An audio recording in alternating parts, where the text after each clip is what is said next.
दिनै first time blog लादो मुख्लं गार्डेनाव खोनाबाय नायलांदों नोंथांमोनाबो।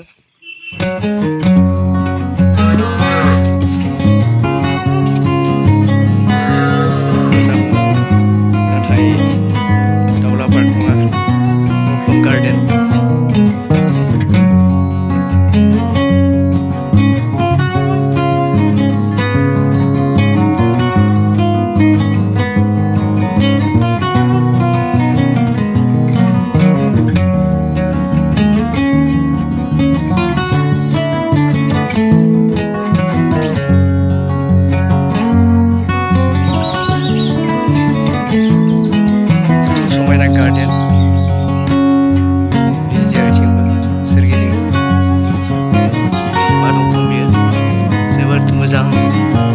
साजायनाय बायदि दालायाखै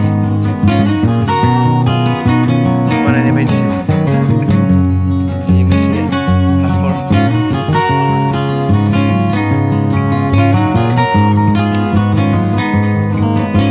नैबे मुख्लं गार्डेनाव मानसि लोगो मोनो जाय स्टुडेन्ट बिसोर फैयो जायगाखौ नायनो फैयो। दा नैबे समाव हाग्रा बंग्रा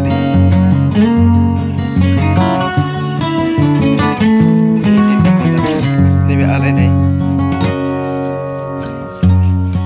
बे बारा गोदोर नङा ग्राउन्डआ नै वाल नुदोंना बे वाल आरो बैथिं दं बै नुहुरनाय दाउमासार बेखौ बै जोबोद समायना नुथाय।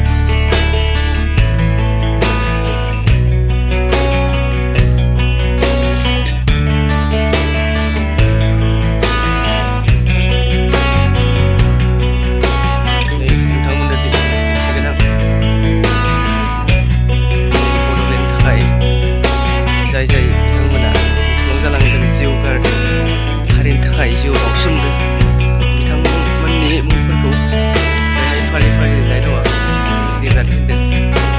दा दिनै बिथांमोना एसे बेरायनानै जोंनि खोराबारि ओनसोलाव मुख्लं जादों उदांस्रिनि मुङै गावनि जिउखौ बाउसोमदों हारिनि थाखाय थै होदों। लिरनाय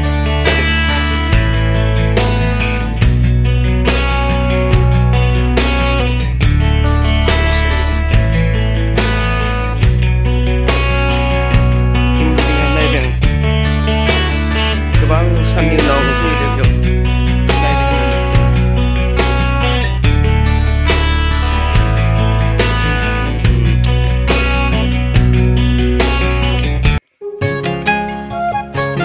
दंमोन गासै जायगायावनो लिरनाय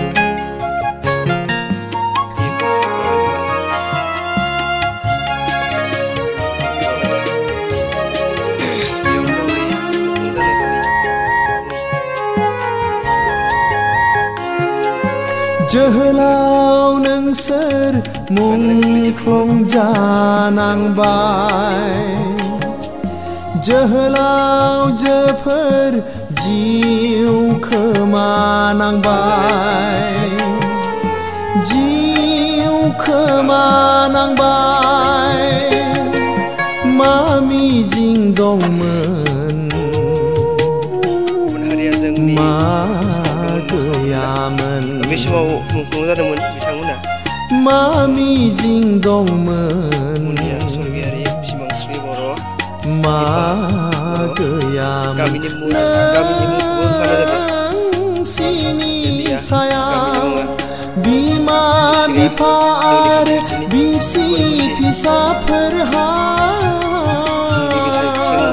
जोहोलाव नोंसोर मुंख्लं जानांबाय जोहोलावजोफोर जिउ खोमानांबाय जिउ खोमानांबाय गावनि बेसेन गोसा जिउखौ हारिनि थाखाय बाउसोमदों बिथांमोना दुखुनि बाथ्रा।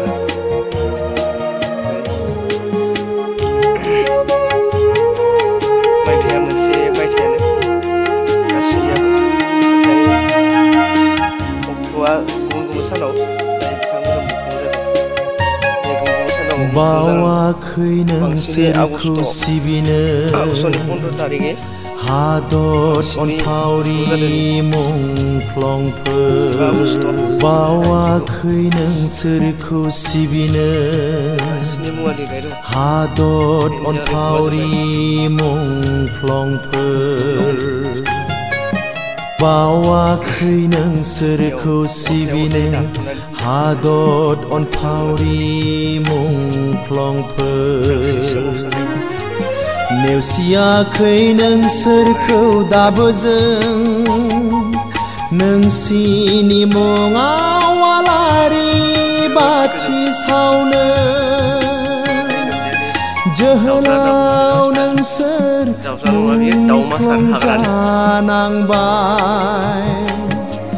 जोहोलावजोफोर जिउ खोमानांबाय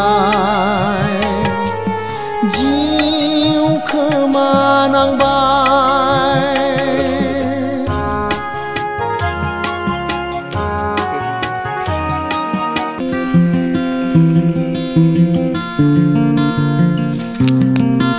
हाग्राखौ दानस्रायना साफा खालामनानै बिबार बागान खालामनांगौमोन बिबारफोर गायनांगौमोन आरो साबसिन जायोमोन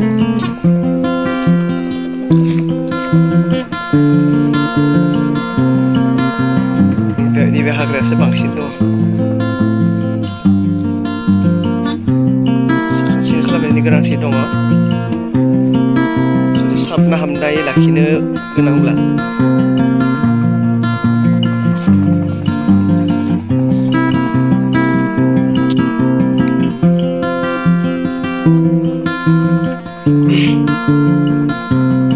बे हाग्राफोरखौ दानस्राङाबा साखोन सिखोन खालामाबा आरो हाग्राया बांसिनगोन हाग्रा दुहुसिनद्रायगोन बिदिनो नायनो समायथावै जागोन हाग्रा बारा थायोबा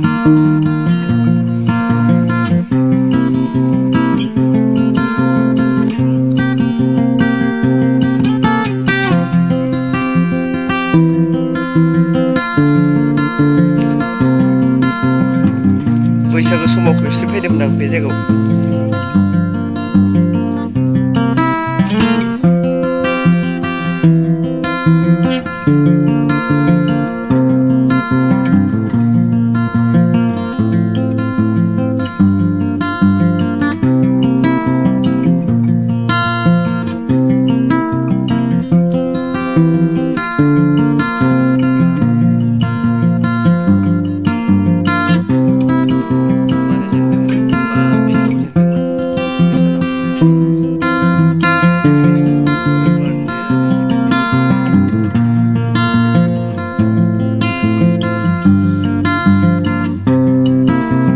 Hari